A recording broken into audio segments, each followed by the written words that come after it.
Chapter 536 पहली मुलाकात। वामिका की बात सुनकर सिद्धि बोली, वामिका पैसे नहीं मिलेंगे, तुम चाहे कितनी बार भी बैंक हो आओ, हमें पैसे नहीं मिलेंगे, तुम ये बात अच्छे से जानती हो, उसके बाद भी बैंक जाने की बात करती हो, प्लीज रहने दो। वामिका बोली, सिद्धि तुम्हें डर लग रहा है। सिद्धि की आंखों में हल्का सा पानी आ गया, उसने अपना चश्मा निकाला और बोली, हाँ लगता है डर, बहुत कुछ खो चुके हम दोनों और खोने की हिम्मत हमारे अंदर नहीं है। देखो ये दोनों भाई यहाँ ज्यादा दिन तक नहीं रहेंगे, लेकिन जितने दिन भी रहेंगे हमें पैसों की कमी महसूस नहीं होगी, उनके जाने के बाद देख लेंगे कुछ काम धंधा, तब तक जैसा चल रहा है चलने दो। वामिका ने सिद्धि को गले लगा लिया और उसकी कमर को रब करते हुए बोली, अच्छा तुम रोना बंद करो, बहुत रोती हो, शांत हो जाए, जैसा तुम चाहती हो वैसा ही होगा। सिद्धि थोड़ा सा दूर हुई और अपना चश्मा लगाकर बोली, ठीक है, मैं फिर खाने के लिए कुछ लेकर आती हूँ, सुबह बनाकर खिला देना। वामिका ने हमें गर्दन हिलाई और सिद्धि वहां से चली गई। वहीं दूसरी तरफ सार्थक तो सो चुका था, लेकिन वेदांत उसकी आंखों में नींद नहीं थी। बार बार वामिका का चेहरा उसकी आंखों के सामने घूम रहा था। करवट लेकर बेचैन होने के अलावा वेदांत के पास दूसरा ऑप्शन नहीं था। कुछ सोचकर वेदांत गद्दे से खड़ा हुआ और एक गेट खोलकर छोटी सी बालकनी से बाहर चला गया। बाहर ठंडी ठंडी हवाएं आ रही थी। आसपास ज्यादा मकान नहीं थे, इक्का दुक्का मकान ही थे। वेदांत ने आंखें बंद की तो उसे वो पल याद आया जब वो पहली बार वामिका से मिला था। वेदांत को वामिका से हुई मुलाकात अच्छे से याद थी, जबकि वामिका को पता ही नहीं था कि उसके घर में जो रह रहा है वो उसका सीनियर वेदांत है। 2 साल पहले वेदांत ने बाइक सिग्नल पर रोकी। रेड लाइट थी, पीछे सार्थक बैठा हुआ था। वेदांत बोला, सार्थक यार, हमारा कॉलेज कुछ ज्यादा दूर नहीं है। सार्थक ने कहा, हाँ है तो, पर क्या कर सकते हैं, पापा ने 4 पैसे बचाने के चक्कर में रघुवंशी फैमिली के कॉलेज में ही हमारा एडमिशन करवा दिया। ये बोलकर सार्थक हंसने लगा और वेदांत के चेहरे पर भी मुस्कुराहट आ गई। और तभी वेदांत ने रेड लाइट देखी जिसमें अभी भी 2 मिनट बाकी थी। फिर उसने अपनी नज़र इधर उधर घुमाई तो उसे एक लड़की नजर आई। वो कोई और नहीं वामिका थी। वामिका ने एक सिंपल सा व्हाइट कलर का सूट पहना हुआ था। उसके हाथ में उसकी किताबें थी और एक झोले जैसा बैग ले रखा था और वो सड़क के किनारे खड़ी हुई शायद बस का इंतजार कर रही थी। वेदांत ने हजारों लड़कियां देखी थी, लेकिन न जाने क्यों उसकी नज़र वामिका पर ठहर गई। वामिका अब भी बस का इंतजार कर रही थी और इतने में एक बस वहां आई और वामिका बस में चढ़ गई। तभी सार्थक ने वेदांत की कमर पर मारते हुए कहा, चलना, कितनी देर से ग्रीन सिग्नल हो गया, यही खड़ा रहेगा क्या? वेदांत ने हल्का सा पलटकर सार्थक को देखा और फिर उसे बोला, जल्दी उतर, जल्दी जल्दी उतर, जल्दी। सार्थक हैरानी से वेदांत को देख रहा था। वेदांत ने एक बार फिर कहा, अरे कुछ कह रहा हूँ, जल्दी उतर। सार्थक उतर गया। वेदांत ने बाइक स्टॉप की सिग्नल क्रॉस करके आगे चला गया और वहां बाइक रोक दी और फिर सार्थक को देखकर चिल्लाते हुए बोला, मैं जा रहा हूँ, तू बाइक लेकर कॉलेज आ जा। वेदांत भागता हुआ उस बस का पीछा करने लगा और थोड़ी ही देर में उसने भागते हुए उस बस को पकड़ लिया और उसके अंदर चला गया। वही सार्थक आंखें फाड़े वेदांत को देख रहा था, जो उसके सामने बस में चढ़ गया था।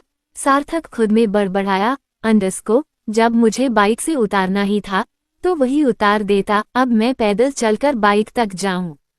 सार्थक वेदांत को कोसता हुआ बाइक तक आ गया। फिर उसने बाइक स्टॉप की और वहां से चला गया। वही वेदांत बस में चढ़ चुका था। बस में बहुत भीड़ थी।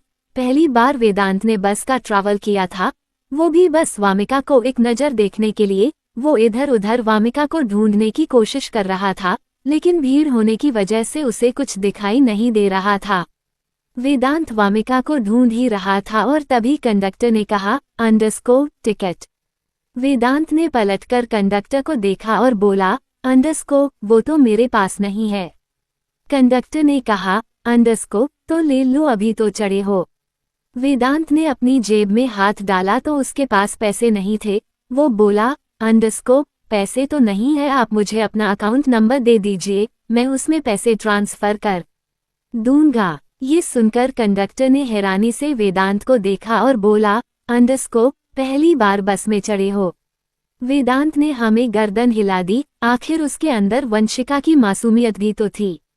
शायद कंडक्टर अच्छा था। उसने अपनी जेब में से कुछ पैसे निकाले और बोला, अंडरस्को, चलो तुम्हारे टिकट के पैसे मैं दे देता हूँ। इतना कहकर उसने एक टिकट फाड़ी और वेदांत के हाथ में थमा दी। वेदांत बोला, अंडरस्को, थैंक यू भैया, लेकिन क्या बस में इतनी ही भीड़ होती है? कंडक्टर ने हमें गर्दन हिलाते हुए कहा, अंडरस्को, आज तो कम है, रोज तो इससे ज्यादा होती है। वेदांत की आंखें थोड़ा हैरानी से फैल गई, लेकिन फिर वो आगे देखने लगा और फिर उसे वामिका का दुपट्टा नजर आया। वामिका का दुपट्टा देखकर ही वेदांत के चेहरे पर हल्की सी मुस्कुराहट आई और तभी कंडक्टर बोला, अंडरस्को, लड़की का चक्कर है। वेदांत ने हल्का सा पलटकर कंडक्टर को देखा और बोला, अंडरस्को, पता नहीं, आज ही देखी है, अच्छी लगी। कंडक्टर बोला, अंडरस्को, कौन सी लड़की है, मुझे दिखाओ। वेदांत ने वामिका के दुपट्टे की तरफ इशारा करते हुए कहा, अंडरस्को, वो लड़की यही पिछले बस स्टैंड से चढ़ी है। कंडक्टर बोला, अंडरस्को, रघुवंशी कॉलेज जाएगी। ये सुनकर वेदांत की चेहरे पर मुस्कुराहट आ गई और बोला, अंडरस्को, आप सच कह रहे हैं। कंडक्टर ने हमें गर्दन हिला दी और थोड़ी देर में बस रुकी। जैसा कंडक्टर ने कहा था वो रघुवंशी कॉलेज का ही बस स्टैंड था। वामिका और वेदांत दोनों ही उतर गए। वेदांत ने वामिका को देखा और वामिका ने भी एक नज़र वेदांत को और फिर वो कॉलेज की ओर जाने लगी। वेदांत ने कुछ सोचकर कहा, अंडरस्को, एक्सक्यूज मी। वामिका ने पलटकर वेदांत को देखा तो वेदांत बोला, अंडरस्को, आप मुझे बता सकती हैं रघुवंशी कॉलेज कहाँ है? वामिका ने सड़क के दूसरी तरफ इशारा करते हुए कहा, अंडरस्को, इतने बड़े बड़े अक्षरों में तो लिखा हुआ है, यही है रघुवंशी कॉलेज। वेदांत ने हल्का सा मुस्कुराकर बालों में हाथ मारा और बोला, अंडरस्को, thank you very much. Wamiqa ने भी मुस्कुराकर कहा, अंडरस्को, कोई बात नहीं। इतना कहकर वामिका कॉलेज के अंदर चली गई। उसके जाते ही वेदांत वही खुशी के मारे फुटपाथ पर बैठ गया। उसे लग रहा था कि उसे प्यार हो गया। पहली बार उसने किसी लड़की को देखकर ऐसा फील किया था। और तभी पीछे से सार्थक ने बाइक का पहिया वेदांत को मारते हुए कहा, अंडरस्को, ओ भाई साहब, आगे से हटो वरना एक्सीडेंट हो जाएगा। सार्थक की आवाज सुनकर वेदांत ने पलटकर पीछे देखा और बोला, अंडरस्को, एक्सीडेंट करेगा, मारेगा मुझे। सार्थक ने कहा, अंडरस्को, वो सब छोड़, मुझे ये बता, आज ये कौन सा पागलपन था कि बाइक को आगे खड़ा कर दिया और मुझे चिल्ला कर कह रहा है कि बाइक लेकर आजा, मुझे आगे भी तो उतार सकता था, और ये बस में चढ़ने का कौन सा भूत सवार हुआ? वेदांत खड़ा हुआ और अपना एक हाथ सार्थक की गर्दन पर लपेटा और बोला, अंडरस्को, तेरे भाई को प्यार हो गया। सार्थक की आंखें हैरानी से फैल गई और बोला, अंडरस्को, कब हुआ? वेदांत ने घड़ी देखी और बोला, अंडरस्को, अभी आधे घंटे पहले। सार्थक बोला, अंडरस्को, मजाक कर रहा है। वेदांत ने कहा, अंडरस्को, मैं मजाक करता हूँ। सार्थक ने कहा, अंडरस्को, कौन है वो लड़की? वेदांत ने वामिका को पीछे से दिखाते हुए कहा, अंडरस्को, देख वो जा रही। सार्थक बोला, अंडरस्को, क्या बात है, कहाँ मिला? वेदांत ने कहा, अंडरस्को, बस में। सार्थक का दिमाग खराब हो रहा था और वो कहने लगा, अंडरस्को, चल बैठ, बहुत बकवास हो गई, बाइक पार्किंग में लगाते हैं, उसके बाद बात करेंगे, प्यार हो गया जनाब को, वो भी आधे घंटे पहले।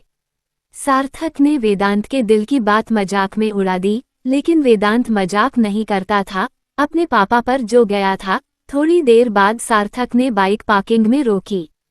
Flashback and. वेदांत ये सब सोच रहा था। ये मुलाकात वेदांत कभी भूला ही नहीं, जो कि ना के बराबर थी। और तभी उसकी नज़र नीचे गई, जहां एक हट्टा कट्टा आदमी खड़ा हुआ था और उसके सामने वामिका हाथ जोड़े खड़ी हुई थी। ये नज़ारा देखकर वेदांत की आंखें हैरानी से फैल गई। उसे समझ नहीं आ रहा था कि वामिका उस आदमी के सामने हाथ क्यों जोड़ रही है। उन दोनों के बीच कोई बात हो रही थी और वेदांत सुनने की कोशिश कर रहा था, लेकिन उसे कुछ भी सुनाई नहीं दे रहा था। वेदांत को अब उस आदमी को देखकर गुस्सा आया और वो जल्दी से तेज कदमों से सीढ़ियों से होता हुआ नीचे आ गया और आकर सीधा उस आदमी को हाथ लगाकर धक्का देते हुए कहा, अंडरस्को, क्या प्रॉब्लम है? वो आदमी हैरानी से वेदांत को देखने लगा। इतने में वामिका ने वेदांत की बाजू पकड़ी और उसे थोड़ा सा पीछे खींचकर बोली, अंडरस्को साहब ये आप क्या कर रहे हैं?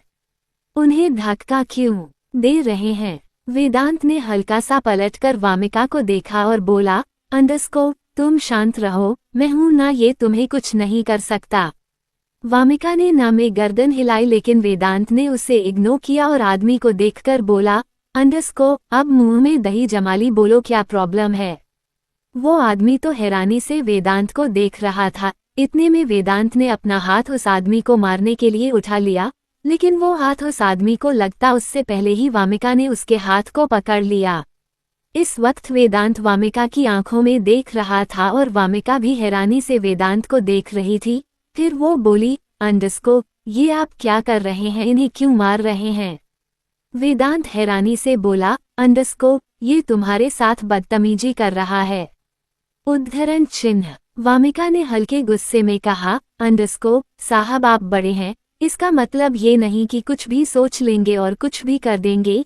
ये मेरे साथ बदतमीजी नहीं कर रहे, बल्कि यही पड़ोस में रहते हैं और अगले कुछ दिनों में उनकी बेटी की शादी है, इसीलिए ये मुझे इनवाइट करने आए हैं। मैं इनकी बेटी को डांस सिखाती हूँ। वामिका की बात सुनकर वेदांत को अब शर्मिंदगी महसूस हुई। उसने उस आदमी को देखा तो वो आदमी बोला, अंडरस्को हाँ साहब वामिका बिटिया ठीक कह रही है, मेरी बेटी की शादी है, इसलिए मैं इन्हें न्योता देने आया हूँ। अगले ही पल वेदांत ने भी हाथ जोड़कर कहा, अंडरस्को माफ कर दीजिए अंकल, वो मुझे लगा कि sorry uncle, I am really very sorry, आप चाहे तो मुझे थप्पड़ मार सकते हैं। वेदांत की ये बात सुनकर वामिका को हैरानी हुई। इतने में वेदांत ने फिर से उस आदमी को देखकर कहा, अंडरस्को अंकल दिल से सॉरी, प्लीज माफ कर दो। वो आदमी भी हाथ जोड़कर बोला, अंडरस्को कोई बात नहीं साहब, अगर आपके पास वक्त होगा तो आप भी मेरी बेटी की शादी में आ जाइए। वेदांत ने हाँ में गर्दन हिलाई। वो आदमी वहां से चला गया।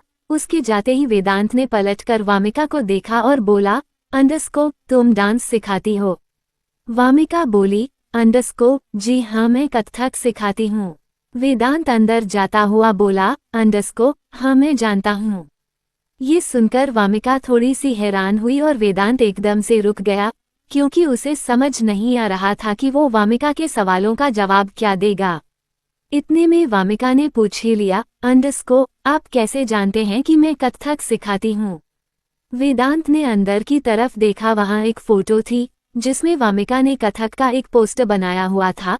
वेदांत ने उस फोटो की ओर इशारा करते हुए कहा, अंडरस्को उसे फोटो से। वामिका के चेहरे पर एक मुस्कुराहट आई। वेदांत ने फिर पलट कर कहा, अंडरस्को गुड नाइट। वामिका बोली, अंडरस्को गुड नाइट, और वेदांत वहां से चला गया। वेदांत के जाते ही सिद्धि भी सामान लेकर घर पर आ गई। उसने सारा सामान रसोई में रखा और फिर वामिका को देखकर बोली, अंडरस्को जितने पैसे थे उतने का सामान ले आए हैं, बाकी कल पैसे मिलेंगे तो कल सामान ले आएंगे। वामिका बोली, अंडरस्को कल की कल सोचेंगे, चलो बैठो खाना खा लो। इतना कहकर वामिका ने सिद्धि का हाथ पकड़ा और उसे सोफे पर बैठा दिया और फिर किचन में से एक थाली लेकर आई। उसमें 2 रोटी सब्जी और अचार था। सब्जी ज्यादा नहीं थी, इसीलिए वामिका अचार लेकर आई थी। सिद्धि ने एक बाइट लिया, उसे खाने को हुई, लेकिन फिर वामिका को देखकर बोली, अंडरस्को तुमने खाया? वामिका ने ना में ही गर्दन हिला दी। सिद्धि ने एक रोटी ली, उसमें सब्जी रखी, उसे रोल बनाया और वामिका की ओर बढ़ा दिया और वामिका ने भी मुस्कुरा कर उस रोल को पकड़ लिया। चैप्टर 537 तुम्हें यहाँ अच्छा तो लग रहा है ना? रघुवंशी मेंशन। अभिमान फ्रेश होकर बाहर आया तो उसने कमरे में आराध्या को नहीं देखा। अभिमान ने आराध्या को आवाज लगाते हुए कहा, अंडरस्को ए गिलहरी कहाँ चली गई?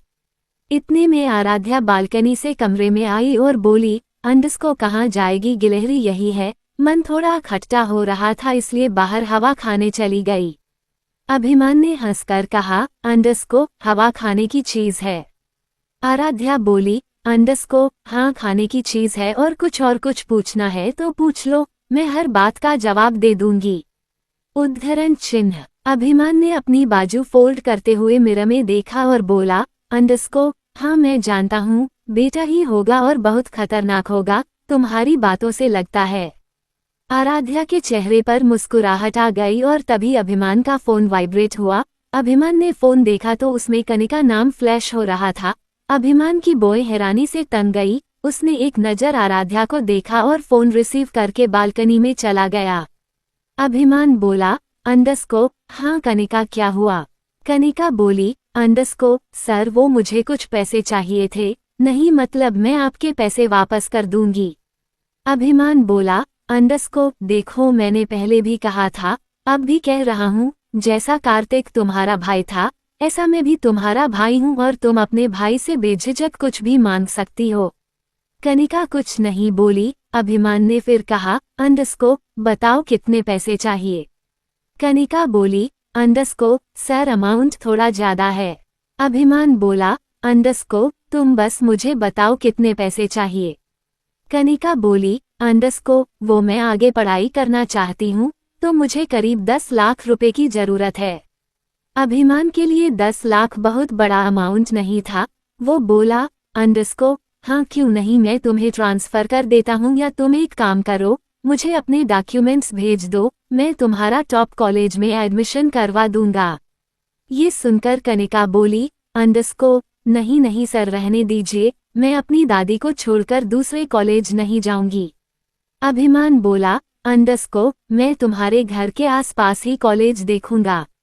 कुछ सोचकर कनिका ने कहा, अंडरस्कोप नहीं सर रहने दीजिए, मुझे अब महसूस हो रहा है कि मैंने आपसे बहुत ज्यादा पैसे मांग लिए।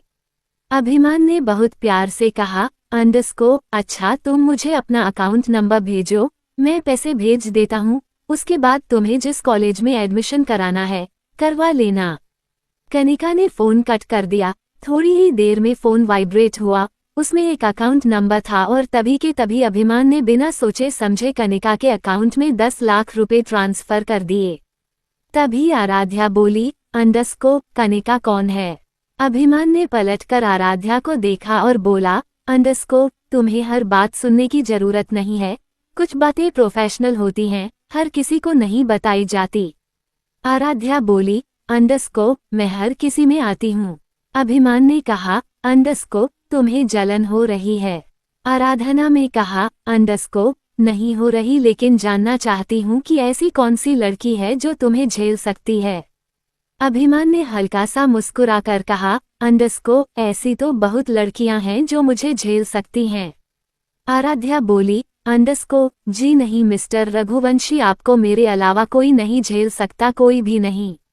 अभिमान ने आराध्या के गालों को अपने एक ही हाथ में पकड़ा और हिलाते हुए बोला, अंडरस्कोप इतना घमंड अच्छा नहीं टूट जाएगा। इतना कहकर वो वहां से चला गया और जाते जाते बड़बड़ाने लगा, अंडरस्कोप टाइम से दवाई ले लेना और खाना खा लेना, मैं किसी के मुंह से सुना ना लूं कि तुमने खाना नहीं खाया। आराध्या अभिमान को जाता हुआ देख रही थी और उसके चेहरे पर मुस्कुराहट थी, लेकिन तभी उसके मन में फिर से कनिका नाम हिट हुआ। वहीं दूसरी तरफ ऑस्ट्रेलिया में बीच पर देव, सरगम, मीरा, क्रिश चारों ही एंजॉय कर रहे थे, एक दूसरे पर पानी उछाल रहे थे। मीरा ने एक टॉप और लॉन्ग स्कर्ट पहनी हुई थी जिसमें वो बहुत खूबसूरत लग रही थी, जबकि सरगम उसने एक लॉन्ग कुर्ती और जीन्स पहना हुआ था। दोनों को ही कपड़े पहनने में कोई रिस्ट्रिक्शन नहीं थी, लेकिन वो अपने कंफर्ट के हिसाब से कपड़े पहनती थी। दोनों बहनें बहुत खुश थी, ना जाने कितने सालों बाद वो इतना खुश नजर आ रही थी। और तभी कृष्ण ने मीरा को पीछे से पकड़ा और घुमा दिया। मीरा डरते हुए बोली, अंडरस्कोप मिस्टर रघुवंशी क्या कर रहे हैं? मैं गिर जाऊंगी। लेकिन कृष्ण मीरा को छोड़ने वाला नहीं था। उसने मीरा को घुमाया और दोनों पानी में गिर गए। मीरा ने पानी में उठकर अपने चेहरे को साफ किया और कृष्ण को मारते हुए बोली, अंडरस्कोप मिस्टर रघुवंशी ये अच्छी बात नहीं है, अभी मुझे लग जाती। इतना कहकर वो कृष को जोर जोर से मारने लगी और कृष जोर जोर से हंसने लगा। फिर उसने मीरा को कसकर गले लगा लिया। मीरा ने कृष को धक्का दिया और पानी से बाहर आते हुए बोली, अंडरस्कोप आप बहुत बुरे हैं मिस्टर रघुवंशी, ये अच्छी बात नहीं है। और तभी देव बोला, अंडरस्कोप वो ऐसा ही है, बचपन से ही ऐसा है, तुम्हें उसे ऐसे ही झेलना पड़ेगा। मीरा बोली, अंडरस्कोप जीजू मैं नहीं झेलने वाली। कृष पानी में से निकलता हुआ बोला, अंडरस्कोप अब तो तुम्हें ही झेलना पड़ेगा, तुमसे शादी जो हो गई, नहीं झेलना था तो मंडप से उठ जाती। ये सुनकर मीरा को थोड़ा बुरा लगा और वो पलट कर बोली, मिस्टर रघुवंशी, आज के बाद ये बात मैं आपके मुंह से ना सुन लूं, वरना सच कहती हूँ लाइफ से ऐसे जाऊंगी कि वापस नहीं आऊंगी। इतना कहकर वो गुस्से में जैसे ही पलटी, उस लड़के से टकरा गई जो उसे प्लेन में मिला था। वो लड़का मीरा को ही देख रहा था। फिर उसने मीरा की तरफ हाथ बढ़ाकर कहा, मैं विवान और तुम। मीरा बोली, मुझे अपना इंट्रोडक्शन देने की जरूरत नहीं है, क्योंकि मैं तुमसे दोस्ती नहीं करना चाहती। इतना कहकर वो जल्दी से पीछे गई और कृष के गले लग गई। उसे इस वक्त उस लड़के को देखकर बिल्कुल अच्छा नहीं लग रहा था। उसे कहीं ना कहीं उस इनसिक्योरिटी फील हो रही थी। कृष ने मीरा पर अपनी पकड़ कसते हुए कहा, क्या हुआ, अभी तो छोड़कर जा रही थी। मीरा ने गुस्से में कृष को देखा और बोली, मिस्टर रघुवंशी, मैं आपको कभी छोड़कर नहीं जाऊंगी, कभी भी नहीं। खूब मस्ती करने के बाद चारों होटल वापस आ गए। मीरा अपने बालों को टॉवल से साफ कर रही थी और कृष शॉवर लेने गया था। कृष बाहर आया और क्लोजेट की ओर चला गया। फिर वो मीरा को बाहों में लेकर बालकनी के झूले पर बैठ गया। उसने अपना चेहरा मीरा के बालों में छुपा लिया और अपनी पकड़ कसते हुए बोला, छुटकी, तुम्हें यहाँ अच्छा तो लग रहा है ना? मीरा ने हाँ में गर्दन हिला दी, लेकिन फिर मीरा की नज़र उस आदमी पर गई जो अभी भी समुद्र के पास खड़ा हुआ था। उनके कमरे की तरफ ही देख रहा था। मीरा का कई बार मन हुआ कि वो कृष को इस बारे में बता दे, लेकिन विवान ने ऐसा कुछ किया नहीं था जिसकी शिकायत वो कृष से करती। वहीं दूसरी तरफ देव और सरगम एक दूसरे में डूबे हुए थे। थोड़ी देर बाद सरगम देव से दूर होकर बोली, बस करो देव, बहुत परेशान कर लिया, हटो अब। देव ने सरगम की कमर पर हाथ रखकर खुद से सटाया और बोला, तो मैं तुम्हें यहाँ परेशान करने ही तो आया हूँ। कोई ऑफिस नहीं, कोई काम नहीं, कोई अनाथ आश्रम नहीं, बस मैं और तुम। इतना कहकर उसने फिर से अपने होंठ सरगम के गर्दन पर रख दिए और एक बार फिर वो सरगम को अपनी दुनिया में ले गया। दूसरी तरफ दिव्यांश और शिवाय दोनों ही टेंशन में स्टडी रूम में बैठे हुए थे। उनके सामने डीएनए टेस्ट रिपोर्ट थी। रिपोर्ट किसी और की नहीं, मीरा और सरगम की थी और उसमें साफ साफ लिखा था कि उनका डीएनए पैंथर पूर्वी से नहीं मिलता। उस रिपोर्ट को देखकर दोनों भाइयों का दिल टूट गया। दिव्यांश बोला, यार क्या सोचा था और क्या हो गया? सोचा था कि पूर्वी और पैंथर की बेटियां मिल जाएंगी, लेकिन ये तो रिपोर्ट ही गलत है। शिवाय बोला, पता नहीं यार, मेरा दिल कहता है कि पूर्वी और पैंथर की बेटी सरगम मीरा ही है। इस रिपोर्ट को सच मानने का मन मेरा नहीं करता। दिव्यांश बोला, क्या बात कर रहा है? शिवाय आंखों देखी बात को कैसे झुठला सकते हैं? खैर छोड़, मेरा दिमाग खराब हो रहा है। इतना कहकर दिव्यांश वहां से चला गया और शिवाय वही उस रिपोर्ट को देखे जा रहा था। फिर उसने अवनीत को कॉल किया। अवनीत ने एक बार में ही कॉल रिसीव कर लिया। शिवाय बोला, अवनीत, तू श्योर है कि ये रिपोर्ट सच है? अवनीत ने कहा, हाँ जीजू, मैं श्योर हूँ कि ये रिपोर्ट सही है। शिवाय बोला, अवनीत, इस रिपोर्ट में मुझे गड़बड़ लग रही है, तुम इसे एक बार चेक कराओ। अवनीत बोला, ठीक है जीजू, जैसा आप कहते हैं वैसे ही करूँगा, एक बार फिर चेक करवा दूंगा। वैसे मेरी लैब से निकली हुई रिपोर्ट में गड़बड़ होना ना के बराबर चांसेस है। शिवाय बोला, अवनीत, मैं जिस माहौल में रहता हूँ ना, उस माहौल में कुछ भी हो सकता है, इसलिए कह रहा हूँ इस बार रिपोर्ट लेकर तुम खुद आना और अपने भरोसेमंद आदमी से ही डीएनए टेस्ट मैच करवाना। अवनीत ने हमें गर्दन हिलाई और फोन कट कर दिया। अगली सुबह शिवाय और राजवीर मेंशन से निकल गए थे। दोनों एक गाड़ी में बैठे हुए थे और गाड़ी सिग्नल पर रुकी हुई थी। दोनों ही किसी डील पर डिस्कशन कर रहे थे। राजवीर बोला, शिवाय इतना क्यों टेंशन ले रहा है? अभिमान है ना, वो इस डील को क्रैक कर लेगा। वैसे भी उसने आज तक जितनी भी डील अपने हाथ में ली है, सारी क्रैक की है। शिवाय बोला, यही तो प्रॉब्लम है, वो डील क्रैक करता तो है लेकिन अपने स्टाइल से। हमें डील ही क्रैक नहीं करनी बल्कि रिश्तों में मिठास भी भरनी है, समझ रहे हो ना? राजवीर कुछ बोलता उससे पहले ही शिवाय की नज़र बाहर गई जहां उसने एक बूढ़े आदमी को देखा। शिवाय उस बूढ़े आदमी को ही देखने लगा। उसकी उम्र करीब 70 साल के आसपास होगी और वो सड़क के किनारे बैठा हुआ भीख मांग रहा था। राजवीर ने शिवाय की नज़रों को फॉलो किया और बोला, अंडरस्को, क्या हुआ, इसे देख रहे हो? शिवाय ने उस आदमी की तरफ इशारा किया और राजवीर से बोला, अंडरस्को। राजवीर, जरा उस आदमी को देखो, जाना पहचाना नहीं लगता। राजवीर की नज़र उम्र के साथ थोड़ी कमजोर हो गई थी। उसने अपना चश्मा ठीक किया और उस आदमी को देखकर बोला, अंडरस्को, यार मुझे तो वैसे ही दूर का दिखाई नहीं देता, मुझे क्या पता, लेकिन तुझे लग रहा है कि जाना पहचाना है, तो जाना पहचाना ही होगा। वैसे भिखारी तेरे जान पहचान वाले कब से हो गए? शिवाय ने गुस्से में राजवीर को देखा तो राजवीर बोला, अंडरस्को, ओके, गुस्सा नहीं, बता क्या बात है। शिवाबाई ने नामे गर्दन हिला दी, लेकिन उसकी नज़र अब भी उस भिखारी पर ही थी। ऐसा लग रहा था जैसे शिवाय ने उस भिखारी को कहीं देखा है। इतने में लाइट ग्रीन हो गई और वो गाड़ी वहां से चली गई। गाड़ी 1 किलोमीटर ही चली थी कि अचानक शिवाय बोला, अंडरस्को, स्टॉप दाकर। ड्राइवर ने झटके से ब्रेक मार दी। शिवाय गाड़ी से उतरा और भागता हुआ वापस जाने लगा। राजवीर भी गाड़ी से उतरकर शिवाय को देख रहा था। फिर बोला, अंडरस्को, इस बुढ़ापे में भी चैन नहीं है। तभी वहां एक और गाड़ी आकर रुकी। वो गाड़ी किसी और की नहीं, रघुवंशी मैंशन की ही थी।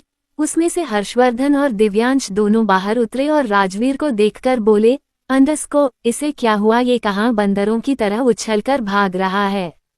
राजवीर ने कंधे उचकाकर कहा, अंडरस्को, अभी 1 किलोमीटर पहले किसी भिखारी को देखा और कहने लगा कि शिवाय उसे जानता है, शायद उसी से मिलने गया है। हर्षवर्धन बोला, अंडरस्को, तो फिर चलो हम भी तो देखें शिवाय के रिश्तेदार को। इतना कहकर सबके चेहरे पर मुस्कुराहट आ गई और वो लोग अपनी गाड़ी में बैठे और वापस से गाड़ी पीछे चली गए। वो लोग गाड़ी से उतरकर उस भिखारी के पास चले गए। शिवाय तो अभी भी भागता हुआ आ रहा था। जैसे ही शिवाय आया उसने सबसे पहले उस भिखारी का कॉलर पकड़कर उठा दिया और उसे वहीं दीवार से लगाकर बोला, अंडरस्को, तू है ना वो जिसने अस्पताल में आग लगाई थी? ये सुनकर सीनियर रघुवंशी हैरानी से शिवाय को देखने लगे। उन्हें कोई शक नहीं था कि शिवाय जो कह रहा था वो सच था। शिवाय ऐसे ही किसी पर शक नहीं करता था और जिस पर शक करता था मतलब वही गुनाहगार है। वो भिखारी शिवाय को देखकर गिड़गिड़ाते हुए बोला, अंडरस्को, कैसी बात कर रहे साहब, कौन सा हॉस्पिटल, कौन सी आग? भला मैं किसी अस्पताल में आग क्यों लगाऊंगा? शिवाय ने अगले ही पल एक पंच उस आदमी को मारा और बोला, अंडरस्को, झूठ मत बोलो, तुमने ही अस्पताल में आग लगाई थी, तुम ही अरेस्ट हुए थे ना? बताओ मुझे, नहीं तो अभी के अभी तुम्हारा रिकॉर्ड निकलवाता हूँ और अगर ये बात सच हुई ना तो तुम्हारी बची कुची जिंदगी मैं अपने हाथों से खत्म कर दूंगा। चैप्टर 538 सच आया सामने। वो भिखारी हाथ जोड़कर बोला, अंडरस्को, हाँ साहब, मैंने ही लगाई थी, माफ कर दीजिए साहब, मुझे नहीं पता था मैं कितना बड़ा पाप कर रहा हूँ। अभी कुछ दिनों पहले ही जेल से छूटा हूँ। काम की तलाश में भटक रहा था लेकिन किसी ने काम नहीं दिया, इसीलिए मजबूरी में भीख मांग रहा हूँ, माफ कर दीजिए साहब। इतना कहकर वो भिखारी शिवाय के कदमों में बैठ गया। लेकिन शिवाय का तो खून खोल रहा था और दिव्यांश का शिवाय से भी ज्यादा। अगले ही पल दिव्यांश थोड़ा आगे आया। उसने उस आदमी को पीछे से पकड़कर हिलाते हुए कहा, अंडरस्को, तुझे पता भी है तेरे इस गुनाह की वजह से कितने लोगों को सजा मिली है, कितने बच्चे उस आग का शिकार हुए हैं। तेरी वजह से वो वार्ड पूरी तरीके से जल गया और उसमें बच्चे भी मर गए। सब कुछ तेरी वजह से हुआ। और तभी उस भिखारी ने गिड़गिड़ाते हुए नामे गर्दन हिलाते हुए कहा, अंडरस्को साहब, मानता हूँ मैंने बहुत गलत किया, लेकिन यकीन मानिए मैं जिस वार्ड में आग लगाई थी उसे वार्ड में एक भी बच्चा नहीं था। शिवाय ने अगले ही पल उस आदमी के मुंह पर एक और पंच जड़ते हुए कहा, अंडरस्को साले, झूठ बोलेगा। एक 3 साल की और एक 5 साल की बच्ची थी उसमें, जो तेरी वजह से जलकर मर गई। उस आदमी ने एक बार फिर शिवाय के पैर को पकड़ लिया और बोला, अंडरस्को साहब, मैं झूठ नहीं बोल रहा, मैं सच कह रहा हूँ। जब मैंने शॉर्ट सर्किट किया था उस वक्त उस वार्ड में कोई नहीं था, कोई बच्ची नहीं थी। मैं सच कहता हूँ, जब मैं पहले उस वार्ड को चेक करने गया तो वहाँ 4 लड़कियाँ थी। लेकिन जब मैं दोबारा उस बोर्ड में शॉर्ट सर्किट करने गया तब वहां कोई भी नहीं थी। ये सुनकर शिवाय ने उस आदमी को बाजू पकड़कर उठाया और बोला, अंडरस्कोप कौन 4 लड़कियां थी, वो कहाँ गई? उस आदमी ने शर्मिंदगी के साथ कहा, अंडरस्कोप साहब उन लड़कियों को तो एक आदमी अपने साथ ले गया था। शिवाय ने अगले ही पल उस आदमी को गाड़ी के बोनट पर लगाया और बोला, अंडरस्कोप ठीक से बताओ। वो आदमी हाथ जोड़कर बोला, अंडरस्कोप बाबूजी सच सच बताऊंगा लेकिन मुझे छोड़ दीजिएगा। शिवाय ने कहा, अंडरस्कोप वह तो तेरे सच के ऊपर डिपेंड करता है। उस आदमी ने बताना शुरू किया। फ्लैशबैक, वो आदमी एक अस्पताल के बाहर खड़ा था। उस अस्पताल के बाहर लिखा था, अंडरस्कोप रघुवंशी हॉस्पिटल। और तभी उस आदमी के पास एक गाड़ी आकर रुकी। उस आदमी ने पलटकर उस गाड़ी की तरफ देखा तो गाड़ी का शीशा थोड़ा सा खुला और उसमें से 2 नोट की गड्डी बाहर आई। उस आदमी ने वो नोट लिए और जेब में रख लिए और चुपचाप हॉस्पिटल के अंदर चला गया। आज रघुवंशी हॉस्पिटल का इनॉग्रेशन था। पूरी फैमिली इकट्ठी थी। पूर्वी पेंथर भी अपनी दोनों बेटी को लेकर वहां आए थे। सरगम ने हर्षवर्धन को देखा तो भागते हुए हर्षवर्धन के पास गई और उसके गोदी चढ़ गई। हर्षवर्धन ने भी सरगम को गोद में उठाते हुए कहा, अंडरस्कोप कैसी है मेरी प्रिंसेस? सरगम ने मुस्कुराकर कहा, अंडरस्कोप बड़े पापा एकदम अच्छी हूँ। आपको पता है मीरा भी अब थोड़ा थोड़ा बोलने लगी है। हर्षवर्धन ने कहा, अंडरस्कोप अच्छा और मीरा क्या बोलने लगी है? सरगम बोली, अंडरस्कोप पापा मम्मा दीदी और कार्टून चला दो, टॉफी खाऊंगी, आइसक्रीम खाऊंगी, ये सारी बातें बोलने लगी है।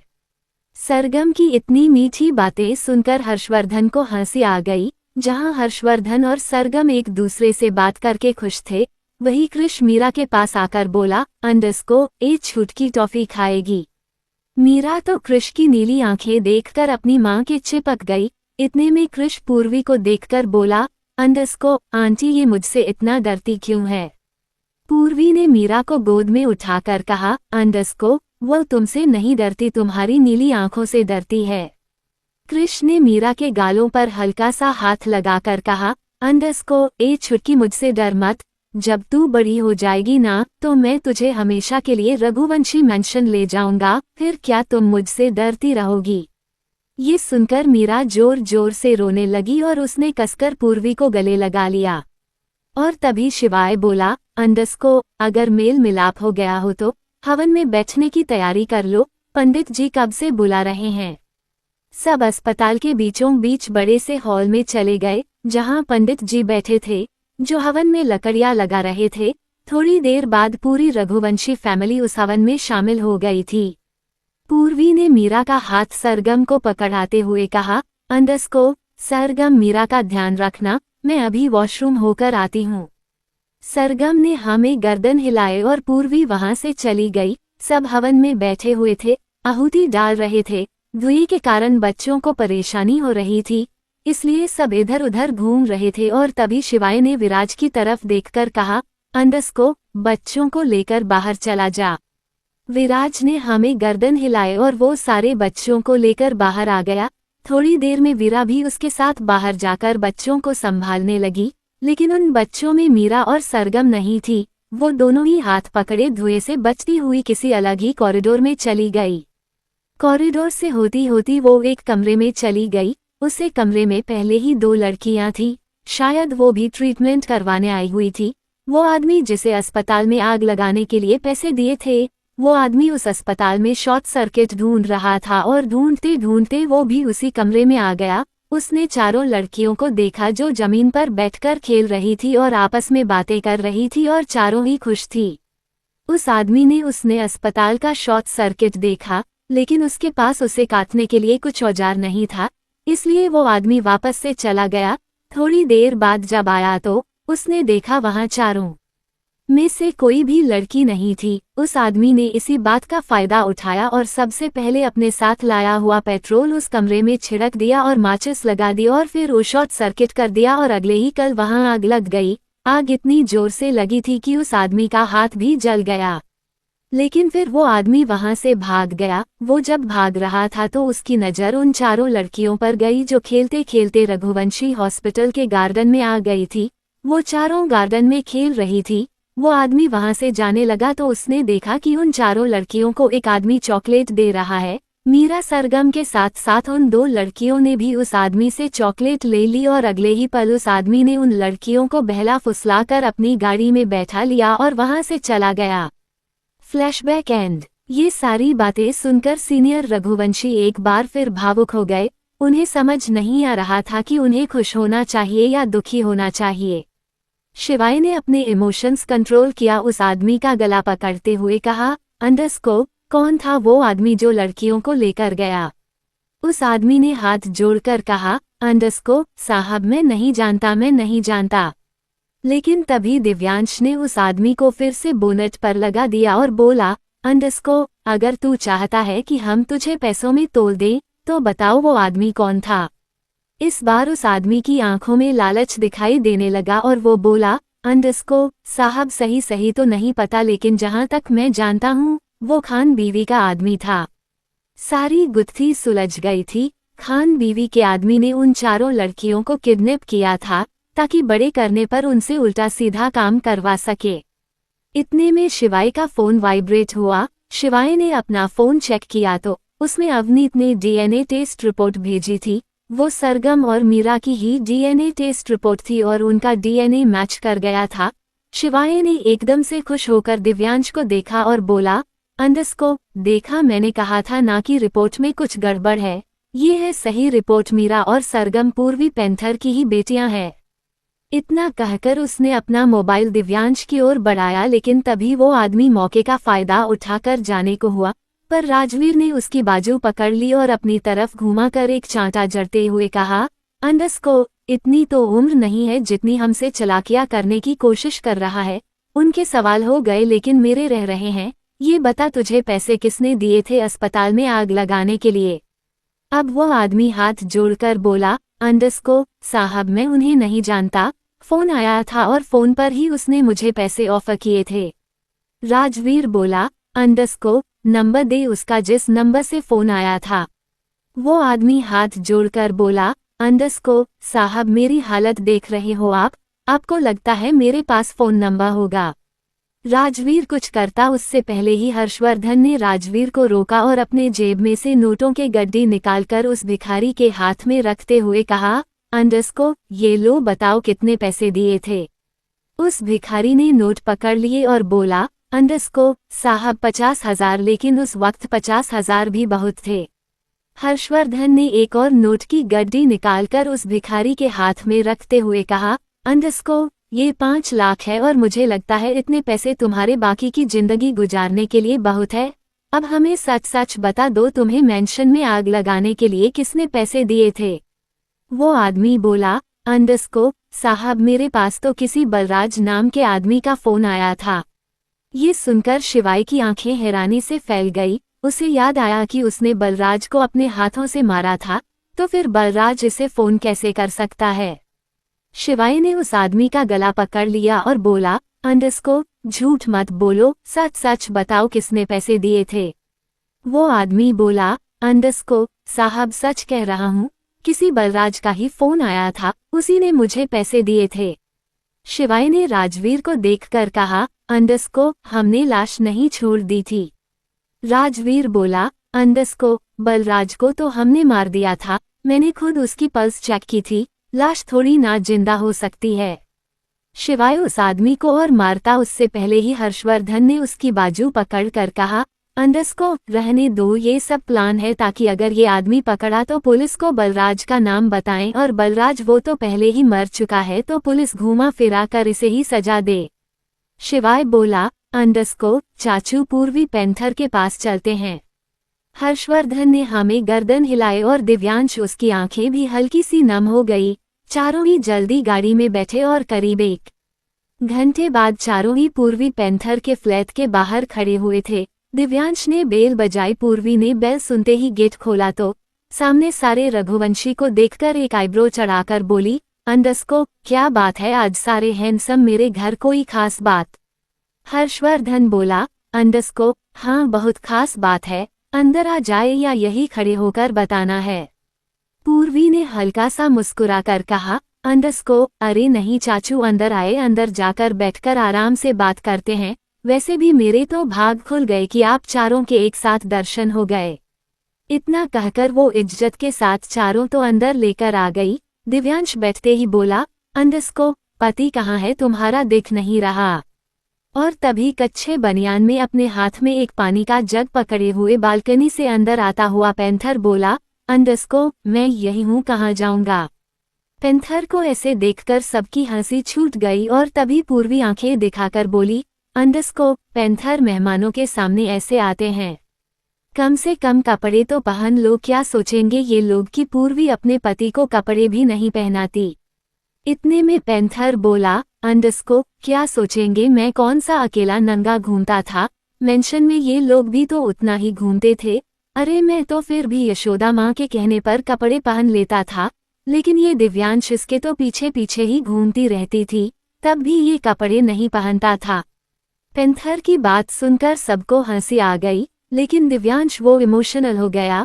पैंथर ने दिव्यांश को देखकर कहा, अंडरस्कोप, क्या हुआ सर, कोई खास बात।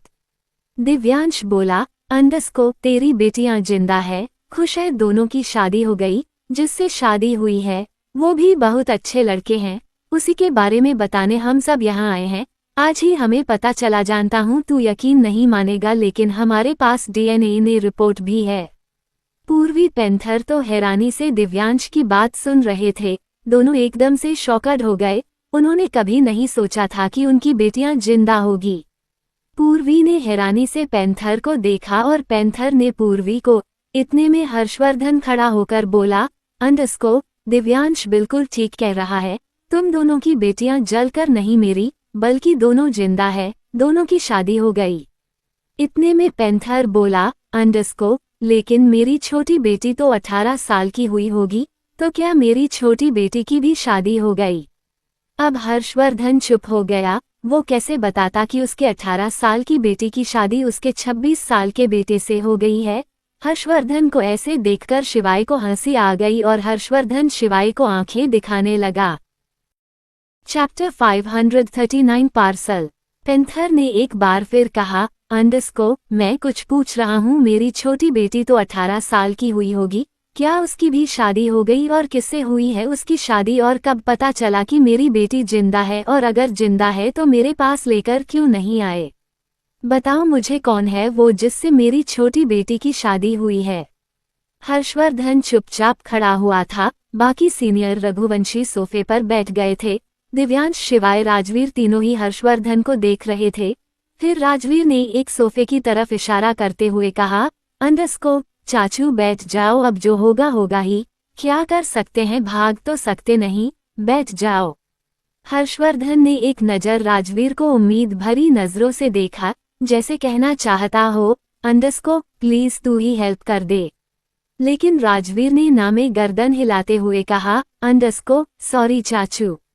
हर्षवर्धन सोफे पर बैठ गया। पैंथर अभी भी कच्चे बनियान में उस जग को लेकर खड़ा हुआ था। इतने में पूर्वी अंदर गई और कपड़े लेकर बाहर आए और पैंथर की ओर बढ़ाते हुए बोली, अंडरस्कोप, कपड़े तो पहन लो, ऐसे खड़े हो अच्छे नहीं लग रहे।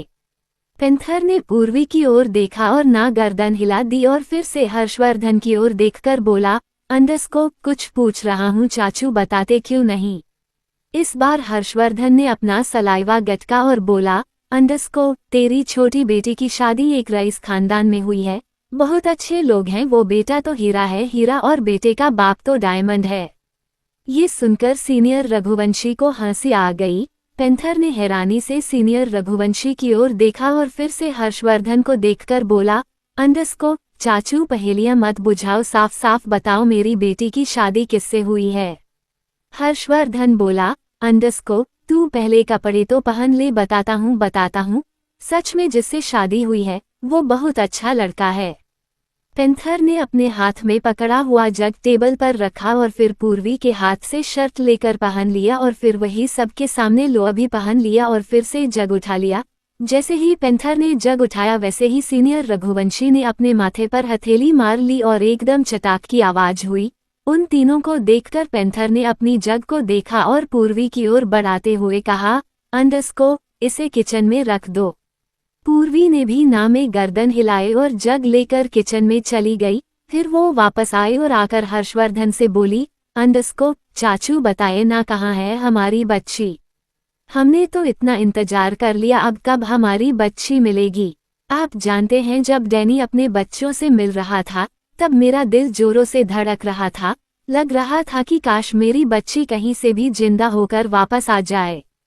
कहते कहते पूर्वी की आंखें नम हो गई। दिव्यांश बोला, अंडस्को, पूर्वी शांत हो जाओ, अब तो रोने का कोई मतलब नहीं है। रोकर ये मत दिखाओ कि तुम कमजोर हो, बल्कि अब तो खुशी मनाने का वक्त है।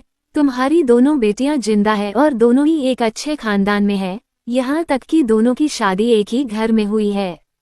ये सुनकर पेंथर और पूर्वी दोनों के चेहरे पर हल्की सी मुस्कुराहट आई। पूर्वी बोली, अंडस्को, बस बहुत हुआ, बता दीजिए ना कहाँ है हमारी बच्चिया। हर्षवर्धन बोला, अंडस्को, तुम्हारी बड़ी बेटी सरगम, उसकी शादी दिव्यांश के बेटे से हुई है, यानी देव से। ये सुनकर पूर्वी की आंखों से पानी बहने लगा और वो वहीं सोफे पर बैठ गई। दिव्यांश ने पूर्वी को ऐसे देखा तो उसके कंधे पर अपना कंधा मार कर कहा, अंडस्को, ए समधन, अब रो क्यों रही हो? तुम्हें तो खुश होना चाहिए कि हमारी बेटियां हमारे ही घर है। पेंथर तो हैरानी से हर्षवर्धन को देख रहा था। फिर उसने पूछा, अंडस्को, और चाचू मेरी छोटी मेरे टुकटुक उसकी शादी? हर्षवर्धन इस बार थोड़ा शर्मिंदगी के साथ बोला, अंडस्को, उसकी शादी कृष से हुई है। ये सुनकर पेंथर भी वहीं सोफे पर बैठ गया और हर्षवर्धन को देखकर बोला, अंडस्को, आपने मेरी बेटी की शादी 26 साल के आदमी से कर दी। ये सुनकर हर्षवर्धन ने पेंथर को देखा और हैरान होते हुए कहा, अंडस्को, यार तू तो बड़ा बेकार समझी है। मैं तुझे यहाँ गुड न्यूज सुनाने आया हूँ और तू है कि मेरे बेटे को आदमी बोल रहा है। पूरे रघुवंशी फैमिली में मेरे बेटे जितना हैंडसम कोई नहीं है और तुझे तो खुश होना चाहिए कि कृष ने मीरा से शादी की, वरना कृष के पीछे तो लड़कियों की लाइन लगी रहती है, लेकिन वो है कि मीरा पर आकर ही अटक गया। ना जाने क्या क्या किया है उसने मीरा को पाने के लिए। पेंथर कुछ बोलता उससे पहले ही पूर्वी ने रोते रोते कहा, अंडस्को, बस करो ना, मानती हूँ कि कृष 8 साल बड़ा है, लेकिन ये भी तो देखिए कितना अच्छा है। वो तो बचपन से ही कहता था मीरा को मेंशन ले जाऊंगा, मीरा को मेंशन ले जाऊंगा, और ले गया। पेंथर थोड़ा गुस्से में बैठ गया। थोड़ी देर तक पूर्वी रोती रही, कोई कुछ नहीं बोला। हर्षवर्धन ने फिर पेंथर की ओर देखकर धीरे से कहा, अंडस्को, समधी आए हैं, कम से कम पानी तो पूछ ले। उद्धरण चिन्ह। पेंथर ने एक नज़र हर्षवर्धन को देखा और चुपचाप उठकर किचन में चला गया और वहां से 4 गिलास पानी लेकर आया। फिर उसने वो पानी की ट्रे टेबल पर रखी तो दिव्यांश ने पेंथर को छेड़ते हुए कहा, अंडस्को, खाली अपनी पिलाएगा क्या? पूर्वी ने गुस्से में दिव्यांश को देखा तो दिव्यांश ने अपना सलाइवा गटकते हुए कहा, अंडस्को, मजाक कर रहा था, मैंने पीनी छोड़ दिया, वो तो चाचू पीते हैं इसीलिए कह रहा था। हर्षवर्धन ये सुनकर एकदम हैरान हो गया और बोला, अंडस्को, क्या बकवास है, मैंने कब कहा कि मैं पीऊंगा? पूर्वी सीनियर रघुवंशी को देखकर नम आंखों से बोली, अंडस्को, बस बहुत हुआ, ये बताओ मेरी बेटियां कहाँ है? हर्षवर्धन बोला, अंडस्को, वो दोनों तो अपने अपने पतियों के साथ ऑस्ट्रेलिया चली गई, शादी के बाद कहीं गई नहीं थी ना, इसलिए देव ने अचानक ही प्लान बना लिया और हमने उन्हें वहां भेज दिया। ये सुनकर पूर्वी ने गुस्से में पेंथर को देखा और बोली, अंडस्को, देख लिया नतीजा, हम यहाँ आए, हमारी बेटियां ऑस्ट्रेलिया चली गई, कब से कह रही थी इंडिया चलो इंडिया चलो इंडिया चलो, लेकिन तुम ही नहीं माने। अब पता नहीं कब आएगी, कब मैं अपनी बेटियों को देखूंगी और कब उन्हें गले लगाऊंगी। पेंथर बोला, अंडस्को, ऑस्ट्रेलिया ही गई है ना, आ जाएगी वापस, और ऐसा तो नहीं है कि तुम ही अपनी बच्ची से मिलने के लिए बेचैन हो रही हो। मुझे भी अपनी बेटियों को देखना है, उनसे मिलना है। पूर्वी और पेंथर के बीच में बहस होने लगी। चारों सीनियर रघुवंशी ने अपना अपना पानी का गिलास उठा लिया और एक एक सीप लेकर पूर्वी पेंथर की बहस को एंजॉय करने लगे। जहां एक तरफ शिवाय का एक और बोझ उतर गया था, वहीं दूसरी तरफ रघुवंशी मैंशन में आराध्या सिटिंग एरिया में बैठकर मैगजीन पढ़ रही थी और तभी मैनन गेट की बेल बजी। आराध्या ने आसपास नजर घुमाई तो वहां कोई नौकर नहीं था, इसलिए आराध्या खुद ही उठकर मैनन गेट की तरफ चली गई। उसने दरवाजा खोला तो सामने एक डिलीवरी बॉय खड़ा हुआ था। उसने पूछा, अंडरस्को मैम आपका नाम आराध्या है? आराध्या ने हमें गर्दन हिलाई। उसने एक पार्सल आराध्या की ओर बढ़ा दिया। आराध्या बोली, अंडरस्को मैंने तो किसी से कुछ नहीं मंगवाया। डिलीवरी बॉय ने कहा, अंडरस्को मैं वो तो मुझे नहीं पता, लेकिन इस पार्सल पर आपका ही एड्रेस है और आपका ही नाम है, प्लीज यहाँ साइन कर दीजिए ताकि मैं फ्री हो जाऊं। आराध्या ने एक नज़र उस पार्सल को देखा और फिर साइन कर दिए। वो डिलीवरी बॉय वहां से चला गया। आराध्या भी गेट बंद करके अपने कमरे की ओर उसे पार्सल को लेकर चली गई। वो डिलीवरी बॉय जैसे ही मेंशन से बाहर आया, उसने किसी को फोन करके कहा, अंडरस्को सर आपका काम हो गया, मैंने वो पार्सल आराध्या को ही दिया है। दूसरी तरफ से अजय ओबरॉय की आवाज आई, अंडरस्को पैसे तुम्हारे अकाउंट में ट्रांसफर हो जाएंगे, अब जितनी जल्दी हो सके राजस्थान छोड़ दो, शिवाय को शक भी हो गया तो तुम्हें जिंदा नहीं छोड़ेगा। मैं खुद को खतरनाक समझता हूँ लेकिन शिवाय मुझसे ज्यादा खतरनाक है। उस डिलीवरी बॉय ने अपना सलाइवा गटकते हुए बोला, अंडरस्को ठीक है सर मैं आज रात ही राजस्थान छोड़ देता हूँ। इतना कहकर वो लड़का अपनी बाइक को स्टार्ट करके वहां से चला गया। वहीं दूसरी तरफ आराध्या उस पार्सल को लेकर अपने कमरे में आ गई। उसने वो पार्सल खोलकर देखा तो उसमें कुछ फोटोग्राफ थी। उन फोटोग्राफ्स को देखकर आराध्या की सांस अटक गई। वो फोटोग्राफ्स कोई और नहीं बल्कि कनिका और अभिमान की थी। अभिमान उस फोटो में कनिका के बिल्कुल पास खड़ा था। एक फोटो में उसने कनिका का हाथ पकड़ा हुआ था, एक फोटो में उसने कनिका के बालों को चुमा था। वो फोटो जिस एंगल से ली गई थी उससे साफ जाहिर था कि अभिमान और कनिका एक कपल है। ये सब देखकर आराध्या की सांस ऊपर नीचे होने लगी। उसका और अभिमान का रिश्ता तो अभी पूरी तरीके से ठीक भी नहीं हुआ था और उस रिश्ते में कीड़े पड़ने शुरू हो गए थे। आराध्या हैरानी से एक एक करके उन फोटो को देख रही थी। फिर उसने उस पार्सल में एक लेटर भी देखा। आराध्या ने उस लेटर को हिम्मत करके पढ़ना शुरू किया तो उसमें लिखा था, आराध्या मैं कनिका, अभिमान की पहली पत्नी, मैं जानती हूँ मुझे तुम्हें सच को ऐसे नहीं दिखाना चाहिए था, लेकिन मैं क्या करती, मेरे पास दूसरा तरीका नहीं था। मैं कब से तुमसे कांटेक्ट करने की कोशिश कर रही थी लेकिन अभिमान कांटेक्ट करने ही नहीं दे रहा था।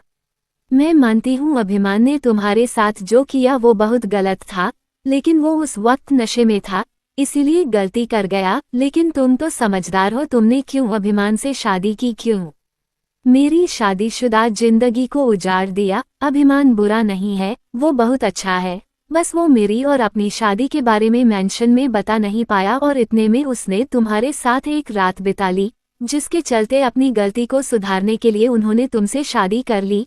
मैंने अभिमान को समझाने की बहुत कोशिश की कि वो मेरे और तुम्हारे साथ गलत कर रहा है, लेकिन अभिमान ने इज्जत का हवाला देकर मुझे चुप रहने के लिए कहा। मैं तुमसे मिलना चाहती हूँ लेकिन उदयपुर रहती हूँ, इसीलिए मिलना आसान नहीं है। तुम प्रेग्नेंट हो इसीलिए अभिमान को तुम पर तरस आ गया। मैं प्रेग्नेंट नहीं हो सकती, मुझे अभिमान के साथ 3 साल हो गए लेकिन मैं कंसीव नहीं कर पाई। मुझे तुम्हारे और अभिमान दोनों के रिश्ते से बहुत दुख होता है, पर मैं कुछ कर नहीं पाती। तुम तो जानती हो अभिमान के पास कितना पैसा है, मैं कुछ करना भी चाहूँ तो वो मुझे कुछ करने नहीं देगा। मैं ये नहीं कहती कि अभिमान मुझे टॉर्चर करता है, बल्कि वो तो मुझे बहुत प्यार करता है, मुझसे मिलने उदयपुर आता रहता है। उसने मुझे तुम्हारे बारे में सब कुछ बताया और कहीं ना कहीं मैंने ही तुम दोनों की शादी की परमिशन दी थी, लेकिन अब मुझे लग रहा है कि मुझे ऐसा नहीं करना चाहिए था। मैं तुम्हारे हाथ जोड़ती हूँ, प्लीज मेरे अभिमान को छोड़ दो, उन्हें डिवोर्स दे दो, मुझे मेरी जिंदगी वापस दे दो। मुझे नहीं पता मैं क्या बोल रही हूँ, क्या कर रही हूँ और मैंने ये फोटोज क्यों भेजी है, लेकिन यकीन मानो मैं अभिमान के बिना नहीं रह सकती, मर जाऊंगी। प्लीज मेरी तड़प कम करो। मैं अपने दिल की बात अभिमान को कई बार बता चुकी हूँ, लेकिन वो मुझे समझना ही नहीं चाहते। पर तुम तो एक औरत हो, तुम तो समझ सकती हो। अगर हो सके तो मेरा अभिमान मुझे वापस दे दो। कनिका तुम्हारा एहसान जिंदगी भर नहीं भूलेगी। लेटर पढ़ने के बाद आराध्या की आंखों में पानी आ गया। वो लंबी लंबी सांस लेने लगी। उसने टेबल से पानी का गिलास उठाया और पीने की कोशिश की, लेकिन 2 ही घूंट पीने के बाद उसके हाथ लड़खड़ा गए और पानी वही बेड पर गिर गया। उसे समझ नहीं आ रहा था कि उसने जो पढ़ा वो सच है या झूठ, लेकिन उसने कनिका तो अभिमान के मुंह से सुना था। यहाँ तक कि अभिमान उदयपुर भी गया था। आराध्या खुद को संभालते हुए लेट गई। कुछ देर तक उसकी आंखों में वो पल घूम गया जब अभिमान उसके करीब आया था। उस वक्त अभिमान बेशक नशे में था, लेकिन उसने आराध्या को प्रपोज किया था और जिस हिसाब से प्रपोज किया था वो प्रपोज झूठ नहीं था। आराध्या सोच रही थी कि आज तक अभिमान का नाम किसी लड़की के साथ नहीं जुड़ा, तो हो सकता है कि कनिका से शादी की वजह से ही वो किसी लड़की को अपने करीब नहीं आने देता हो। यही सारी बातें सोच सोच कर आराध्या ने अपनी आंखें बंद कर ली और उसकी आंखों से लगातार पानी बहने लगा। और तभी आराध्या के कानों में उसी के मन की आवाज गूंजी, अंडरस्को, रो क्यों रही हो आराध्या, और किसके लिए रो रही हो? उस अभिमान के लिए जिसके अंदर दुनिया भर का अभिमान है। तुम कोई अबला नारी नहीं हो। उठो और जाकर पूछो अभिमान से कि उसने ये सब क्यों किया। डन। सिद्धि ने सिचुएशन को समझते हुए शांता का हाथ छोड़ा और विनायक के सामने खड़ी हो गई। विनायक बिल्कुल सिद्धि के पीछे खड़ा खड़ा था। सिद्धि ने रिक्वेस्ट भरी टोन में कहा, अंडरस्को, अच्छा माँ जी, जो कुछ भी हुआ वो गलती से हुआ। मैंने भी देखा कि वो आनंद भैया के टकराने से गलती से गिर गए, जानबूझकर नहीं गिरे। और अभी आप ही की सहेली ने तो कहा कि वो पागल है, तो भला पागल की हरकत का क्या ही बुरा मानना। आप जानती तो है विनायक की कंडीशन कैसी है। आपको तो उन्हें प्यार से ट्रीट करना चाहिए, लेकिन आप तो अपनी सहेलियों के साथ मिलकर इन पर गुस्सा कर रही है। देख तो सही, इनकी तो आंखों में पानी आ गया। इतना कहकर सिद्धि पलटकर विनायक को देखने लगी। फिर उसने अपने पल्लू से विनायक के आंसू पोंछे। आंसू तो सिद्धि के आंख में भी आ गए थे, लेकिन विनायक के आंसू तो सिद्धि पोंछ सकती थी, पर विनायक सिद्धि के आंसू नहीं पोंछ सकता था। पर वो कहते हैं ना कि जब हम किसी के साथ अच्छा करते हैं तो अच्छे कर्म पलटकर उसके पास भी आते हैं। आज नहीं तो कल सिद्धि की जिंदगी में भी बाहर आएगी। चैप्टर 540 आराध्या को कभी प्यार नहीं कर पाऊंगा। आराध्या के आंसू रोक नहीं रहे थे। उसे समझ नहीं आ रहा था कि उसके साथ हो क्या रहा है। फिर उसने अपना फोन लिया और अभिमान को कॉल किया, लेकिन अभिमान ने आराध्या का फोन रिसीव नहीं किया। अभिमान एक मीटिंग में बिजी था और उसका फोन साइलेंट था, जिस वजह से उसे पता ही नहीं चला कि आराध्या उसे कब से कॉल कर रही है। आराध्या ने 3-4 बार कॉल किया, लेकिन उसे रिस्पांस नहीं मिला। आराध्या बेड से उतरकर खड़ी हो गई। उसने अपने आंसू पोंछे, फिर उसने वो लेटर उठाया, फोटोग्राफ उठाए, उसे एनवेल्प में डाला और तेज कदमों से कमरे में से निकल गई। जब वो बाहर जा रही थी तो पीछे से आर्या बोली, अंडरस्को, आराध्या इतनी तेजी से कहाँ जा रही हो? रुको, इतना तेज चलना ठीक नहीं है, आराम से चलो। लेकिन आराध्या ने आर्या की बात नहीं सुनी। वो तो तेज करने से निकलकर रघुवंशी मैंशन के गार्डन में आ गई और फिर गाड़ी का दरवाजा खोलकर ड्राइवर से बोली, अंडरस्को, रघुवंशी इंडस्ट्रीज लेकर चलो। ड्राइवर भी गाड़ी में बैठ गया और गाड़ी को लेकर वहां से चला गया। आर्या तेज कदमों से गार्डन में आई, लेकिन तब तक आराध्या वहां से जा चुकी थी।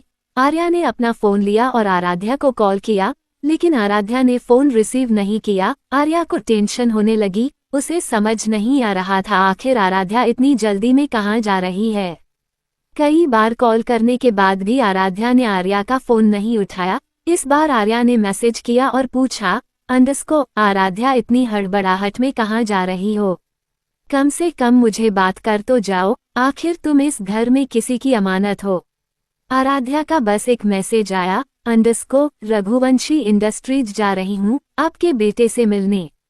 उसके बाद आर्या ने 2-3 मैसेज किए, लेकिन आराध्या ने रिप्लाई नहीं किया और आंखों में आंसू लिए बस गाड़ी में ही बैठी रही। वहीं ड्राइवर फ्रंट मिरर से आराध्या को देख रहा था। उसके चेहरे पर एक डेविल मुस्कुराहट थी, जिससे साफ पता चल रहा था कि वो ड्राइवर रघुवंशी मैंशन का है ही नहीं, बल्कि अजय ओबरॉय ने उसे प्लान किया है। ड्राइवर ने गाड़ी रघुवंशी मैंशन के बाहर रोकी। आराध्या जैसे ही उतरने को हुई, ड्राइवर ने कहा, अंडरस्को, मगर आपको प्रॉब्लम है तो मैं अंदर जाकर सर को इन्फॉर्म कर दूं। आराध्या गाड़ी से उतरती हुई ड्राइवर को देखते हुए बोली, अंडरस्को, नहीं रहने दो, आज तुम्हारे सर से मुझे ही बात करनी है। इतना कहकर वो रघुवंशी इंडस्ट्रीज के अंदर चली गई। आज सीनियर रघुवंशी इंडस्ट्रीज के अंदर नहीं थे। सिवाय युग और अभिमान के, और वो दोनों मीटिंग अटेंड कर रहे थे। अनिरुद्ध भी आज तितली को लेकर अस्पताल गया था, इसीलिए उसने ऑफ लिया हुआ था। आराध्या आंसू पोंछती हुई कॉरिडोर में चली जा रही थी। उसने अभिमान के केबिन के अंदर जाकर देखा तो वहां अभिमान नहीं था। जैसे ही वो पलटी वैसे ही आराध्या से एक एम्प्लॉय टकराता टकराता रह गया। उसने आराध्या को देखकर रिएक्ट किया और बोला, अंडस्को मैम आप यहाँ सर से मिलने आए हैं। आराध्या ने हमें गर्दन हिलाए और बोली, अंडस्को कहाँ है तुम्हारे सर? वो एम्प्लॉय बोला, अंडस्को मैम वह तो यहाँ नहीं है, वो तो सनशाइन होटल में है। आराध्या बोली, अंडस्को होटल में क्या करने गए हैं? एम्प्लॉय ने थोड़ा सा हिचकिचाते हुए कहा, अंडस्को मैम वो तो नहीं पता। आराध्या ने इस बार कंफर्म करते हुए फिर पूछा, अंडस्को वहाँ कोई मीटिंग है? उस एम्प्लॉय ने फिर से कहा, अंडस्को जी नहीं किसी से मिलने गए हैं। ये सुनते ही आराध्या का दिल एक बार फिर जोरों से धड़कने लगा। उसे डर था कि कहीं कनिका से ही तो मिलने नहीं गए। आराध्या ने उस एम्प्लॉय को एक नज़र देखा और फिर वापस चली गई।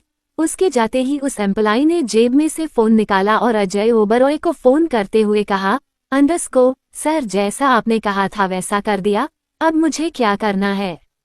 अजय ने कहा, अंडस्को जितनी जल्दी हो सके रिजाइन मारो और राजस्थान छोड़ दो। मैं तुम्हारे अकाउंट में पैसे ट्रांसफर करवा दूंगा, लेकिन अगर तुम रघुवंशी खानदान के एक भी लड़के के हाथ में पड़ गए तो मैं तुम्हें नहीं जानता और तुम मुझे नहीं जानते।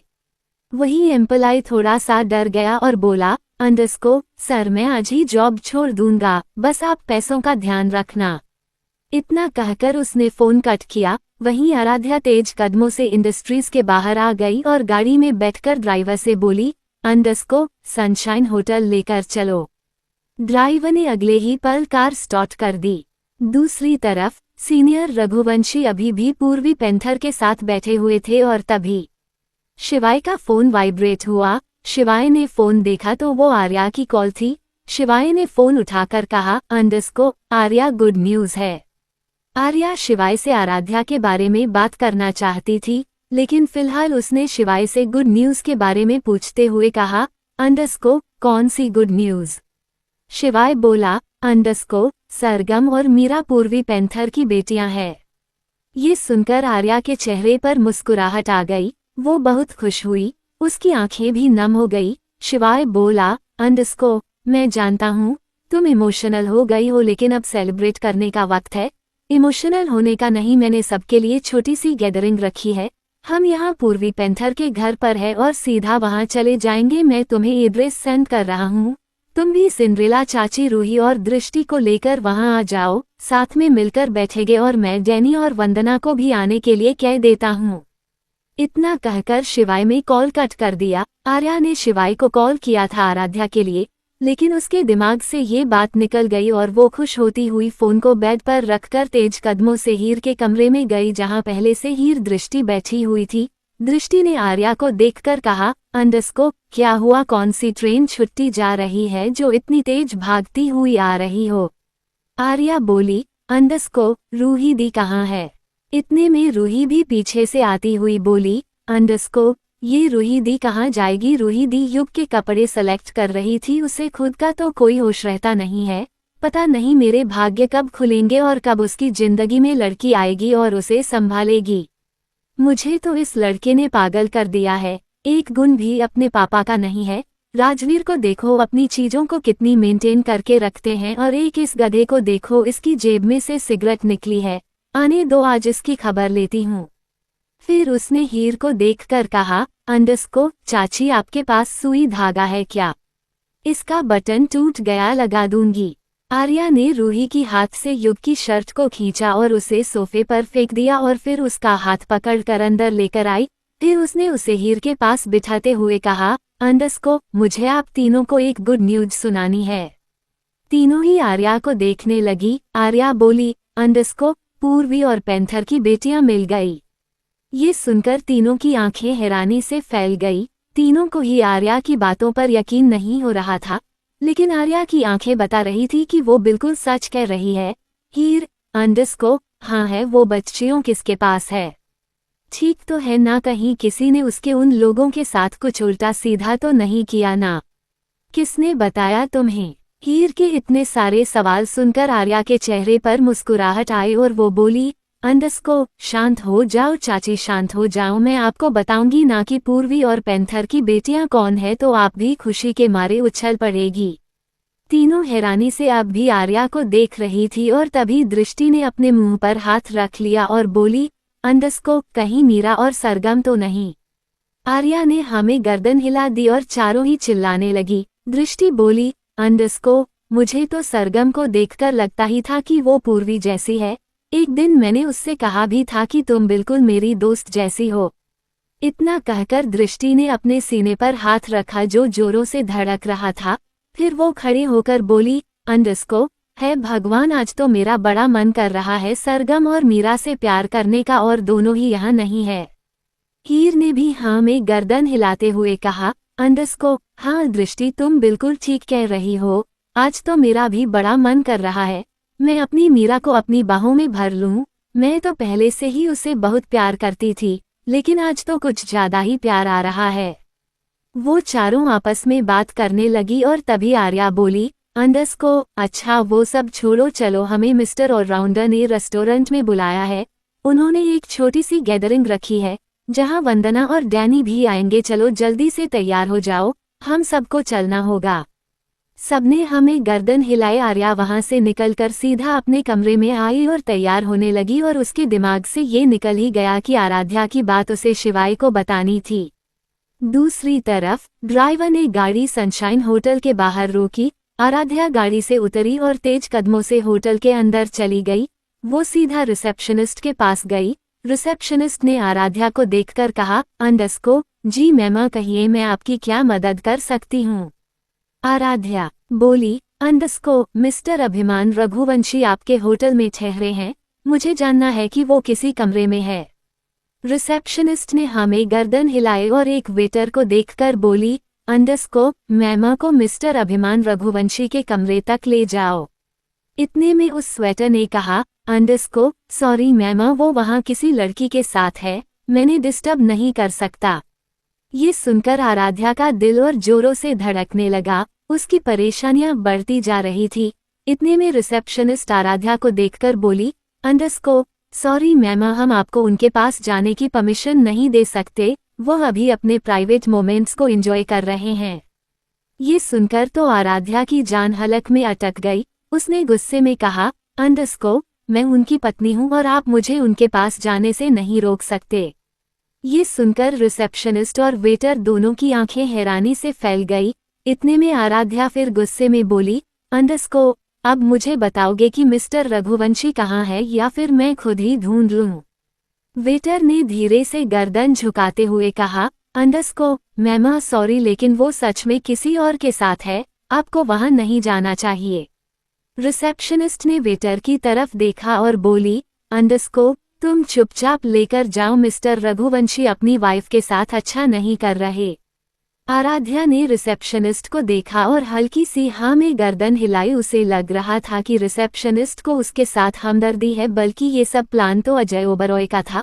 उसने सोच लिया था कि वो कुछ भी करके रघुवंशी फैमिली को तोड़कर रख देगा, जिसकी शुरुआत उसने कर दी थी।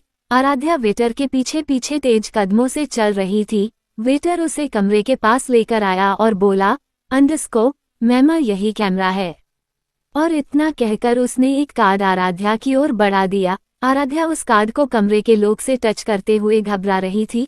उसका मन मानने के लिए तैयार नहीं था कि अभिमान ऐसा हो सकता है। जितना वो अभिमान को जानती थी, अभिमान को लड़कियों में खास इंटरेस्ट नहीं था। कोई लड़की उसकी गर्लफ्रेंड नहीं थी, लेकिन अगर कोई लड़की उसकी जिंदगी में नहीं थी तो फिर कनिका कौन थी? कुछ देर तक आराध्या अपने इमोशंस के साथ लड़ती रही। आंखों के आंसू तो रुकने का नाम ही नहीं ले रहे थे। उसने कार्ड हिम्मत करके लोक पर टच किया और दरवाजा खुल गया। जैसे ही दरवाजा खुला वैसे ही आराध्या ने एक गहरी सांस ली।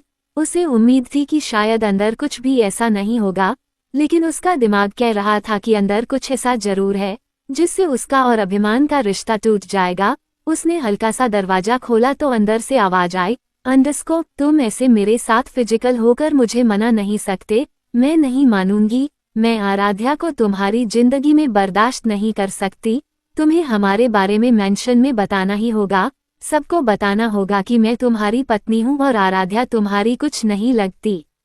ये सुनकर आराध्या की सांस अटक गई और फिर उस कमरे में से सिसकियां सुनाई दी, जिससे आराध्या को समझ आ गया कि इस वक्त जो कोई भी अंदर है वो क्वालिटी टाइम स्पेंड कर रहा है। आराध्या तो पहले ही उस गेट को खोलना नहीं चाहती थी और अब तो उसकी हिम्मत ने बिल्कुल जवाब दे दिया। आराध्या खुद को संभाल पाती उससे पहले ही एक और आवाज आए, अंडरस्कोप तुम समझने की कोशिश करो, मैं प्यार तो तुमसे ही करता हूँ, लेकिन आराध्या मेरी रिस्पॉन्सिबिलिटी है, मैं अपनी रिस्पॉन्सिबिलिटी से पलट नहीं सकता। लेकिन यकीन मानो तुम्हारे अलावा मैंने किसी को छुआ भी नहीं है। मैं आराध्या के साथ रहता तो हूँ लेकिन उससे दूरी बनाकर रहता हूँ। उस रात जो कुछ भी हुआ मेरी गलती थी जिसका मैं प्रायश्चित कर रहा हूँ, पर मैं आराध्या को कभी प्यार नहीं कर पाऊंगा।